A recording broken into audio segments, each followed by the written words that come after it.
Eto na po yung pinapagawa naming bahay! One! Oh, naiiyak ako!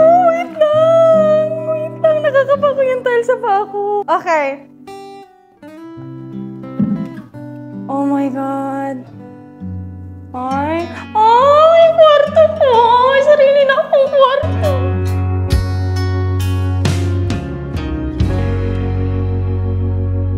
Hello everybody! This is Rochelle. Welcome back to our vlog. So for today's video guys, may ipapakita ako sa inyo na talaga namang matagal kong tinatago. Yes! So guys, eto na po yung pinapagawa naming bahay!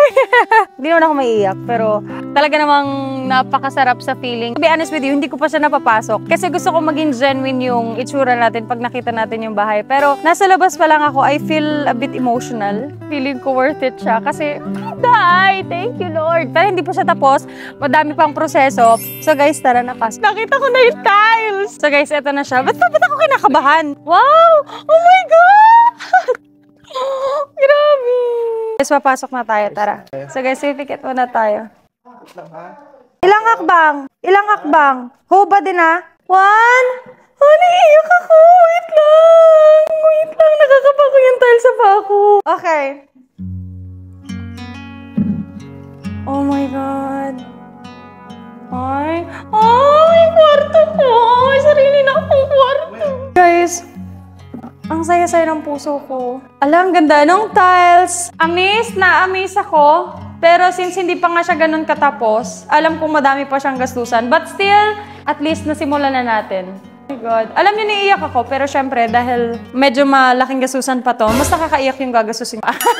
Since hindi nga ako ganun ka-komportable dun sa bahay, sabi nila, akala ng ibang tao, is, bakit daw ganun yung house? Pero mas pinili ko po kasi na magtigil ako doon kahit pwede naman na munang tigilan to or pwede munang tulugan. Mas komportable ako doon in a way na mas doon ako lumaki kasi guys. And sobrang dami kong alaala doon. Doon ako nangarap and everything. Kumbaga doon yung life ko. And choice ko mismo ang magstay doon. And guys, alam nyo, sa bahay na to, tulong po kami ng brother ko and siya din po yung sa design. And alam nyo sa bahay, ang gustong-gusto ko talaga, nag-meeting kami ng brother ko before namin to gawin. Gusto talaga namin is maraming ilaw. Since yung bahay nga namin, kita nyo naman yung itsura niya, sobrang lamlam ng ilaw. Ngayon, sabi ko, mas masarap siguro kung punong-puno ng ilaw. Kaya kung makikita nyo, literal na punong-puno ng ilaw. Bawat corner niyan may ilaw. Pero alam nyo, yung bahay namin na tinitirahan ko ngayon, tinitirahan namin, tinutulugan namin ni mother, gusto niya din doon, di ko alam bakit. Komportable kasi kami doon.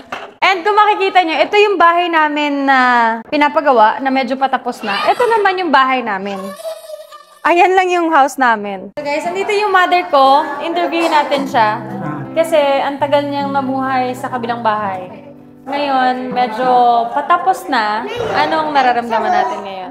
Masayang masaya. Paano ang saya? Paano?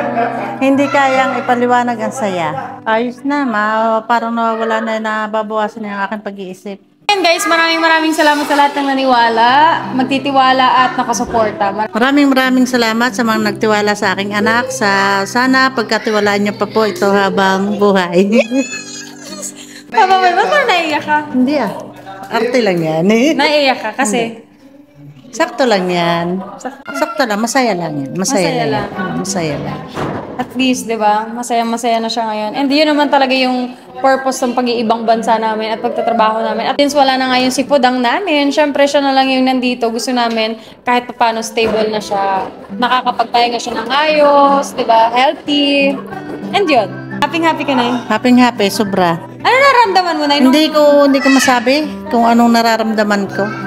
Para masaya, pero hindi ko maintindihan. So yun guys, yun lang naman po for now. And syempre, habang andito pa tayo, i-update ko po kayo kung ano mangyayari sa bahay, kung anong pagbabago and everything. So sana subaybayan ninyo. And guys, kung may mga suggestion po kayo, huwag po kayo mahiya mag-message kasi nababasa ko po lahat. Maraming salamat! At syempre guys, hindi po ito magiging posible kung wala kayong lahat. Kaya maraming salamat to all your supports and love. Nababasa ko po lahat ng inyong mga komento. And yep, sa lahat ng naniwala, thank you so much. Malayo pa pero malayo na. Yay!